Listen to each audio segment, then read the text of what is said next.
Okay, so if we zoom in here, then we sort of end up here, figure 1955 over your text.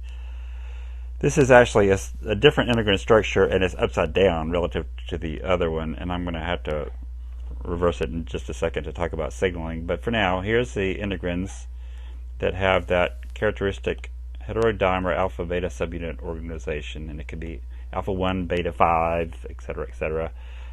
This is going to be collagen, fibronectin, something in the extracellular matrix that is specifically recognized by this domain of integrands. And then across the membrane into the cytoplasm, there is a collection of proteins that make specific contacts with the cytosolic domain of the integrands. And they can collectively be referred to as a plaque, just to make it a little bit easier to talk about, because ultimately it's the plaque that's going to be doing the signaling part.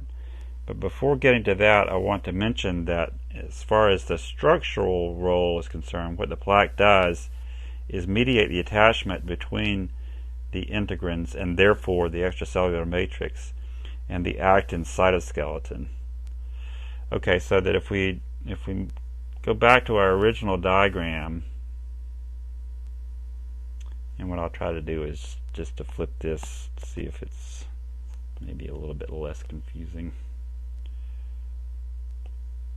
This over here. Get rid of this.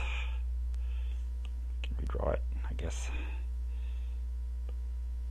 That's the plaque here.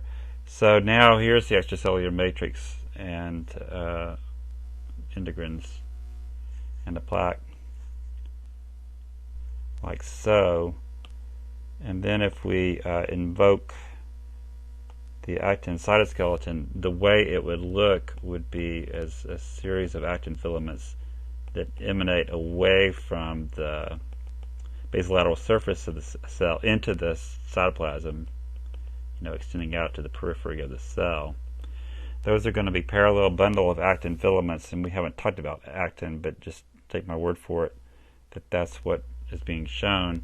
And those things in particular are referred to as stress fibers. So the overall organization is stress fibers are attached to the plaque, which is attached to the integrands, which is attached to the extracellular matrix. So you have this network of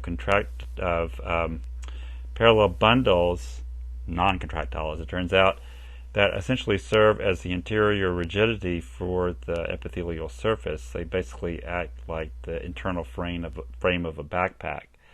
So in that sense, the focal contacts provide one of the means of establishing the integrity of the epithelial surface. But what we want to do is talk about signaling. So how does that work? And remember what needs to be conveyed. So if this is a stable epithelial surface, then of course there'll be cells over here and over here. But this cell will be instructed to survive. And that survival pathway is going to be very reminiscent of the receptor tyrosine kinase survival pathways, in that it involves exactly the same downstream pathways that receptor tyrosine kinases do. The difference is what happens at the plaque. And in order to describe that, I have to introduce an additional component, additional to the ones that are shown on this diagram, vinculin, talin in particular. But there is also contained within the plaque something that is not indicated on this diagram, and that's the protein that goes by the name of focal adhesion kinase, or FAK. So if you're putting all these things together, then here you have the need for something to signal survive, and here's the word kinase. You probably could guess what's going to happen next. Focal adhesion kinase is a tyrosine kinase that through its activation can trigger exactly the sorts of events that are triggered by an active receptor tyrosine kinase. The difference here is that it's not some growth factor that binds to ultimately kick off those survival pathways.